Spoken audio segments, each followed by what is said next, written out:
শীতকাল শেষ হয়েছে, চলছে বসন্তকাল। এই সময়টাতে কৃষকরা মাঠে মহা ব্যস্ত সময় পার করেন। তাদের শীতকালীন ফসলগুলো ঘরে তুলে নতুন গ্রীষ্মকালীন ফসল মাঠে লাগানোর জন্য। এই সময়টাতে কৃষকরা তাদের বিভিন্ন শীতকালীন ফসল যেমন আলু, সরিষা, গম এবং বিভিন্ন ডাল জাতীয় ফসল তারা ঘরে তুলে থাকেন এবং এটাকে কেন্দ্র করে তারা এখন মহা ব্যস্ত সময় পার করছেন। আজকের ভিডিওটা আমাদের আলুকে নিয়ে। বাংলাদেশের যে জেলাগুলোতে সবচাইতে বেশি আলু উৎপাদিত হয় তার মধ্যে মুন্সিগঞ্জ, বগুড়া, রংপুর, লালমনিরহাট, গাইবান্ধা, জয়পুরহাট, নওগাঁ এই জেলাগুলো সবচাইতে উল্লেখযোগ্য। কৃষি পরিসংখ্যান বর্ষগ্রন্থ এটার রিপোর্ট অনুযায়ী গত বছর ২০২৪ সালে সবচাইতে বেশি আলু উৎপাদিত হয়েছে রংপুর জেলায়। এবছর আলু উৎপাদনের লক্ষ্যমাত্রা সবচাইতে বেশি ধরা হয়েছে রংপুর জেলায়।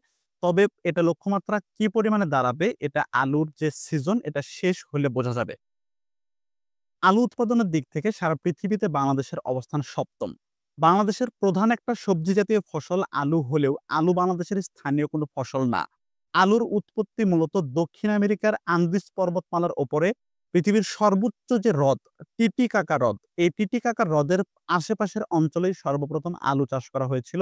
স্প্যানীয়রা যখন প্রথম দক্ষিণ আমেরিকাতে যান, তারাই এই আলুটা দক্ষিণ আমেরিকা থেকে ইউরোপে নিয়ে আসেন এবং ইউরোপে এই সবজিটা ধীরে, ধীরে জনপ্রিয়তা লাভ করে থাকে।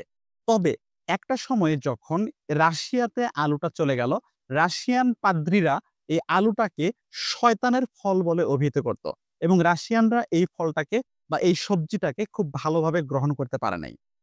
ইউরোপিয়ানদের মাধ্যমে এই ফসলটা সারা পৃথিবীতে ছড়িয়ে পড়ে। আমাদের ভারতীয় উপমহাদেশে আলু সবজিটা এসেছিল মূলত পর্তুগিজদের হাত ধরে।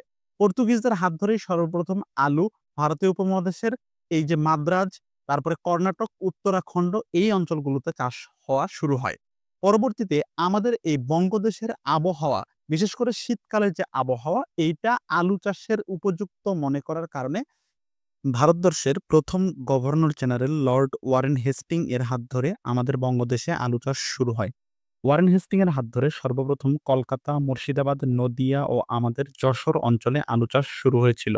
বাংলাদেশে বর্তমানে যেই আলুগুলো সবচাইতে বেশি চাষ হয়ে থাকে তার মধ্যে উল্লেখযোগ্য জাতগুলো হচ্ছে যে কার্ডিনাল, গ্রানুলার, ডায়মন্ড, সুন্দরী এবং বিভিন্ন জেলার কিছু স্থানীয় আলুর জাত যেমন বগুড়ার হাগরাই আলু, পাকড়ি আলু এবং ক্যারেজ আলু। বগুড়ার বিখ্যাত একটা ডায়ালগ, আলু আলু অক্কালি আলু। কিন্তু এই আলু আলু অক্কালি আলু এইটা বগুড়ার আমাদের আলু ফসলকে নির্দেশ করে না। এটা নির্দেশ করে মূলত তুমি এসেছো ঠিকই, কিন্তু সাথে করে আরেকজনকে কেন নিয়ে এসেছো। সো আজকের ভিডিও এ পর্যন্তই। ধন্যবাদ।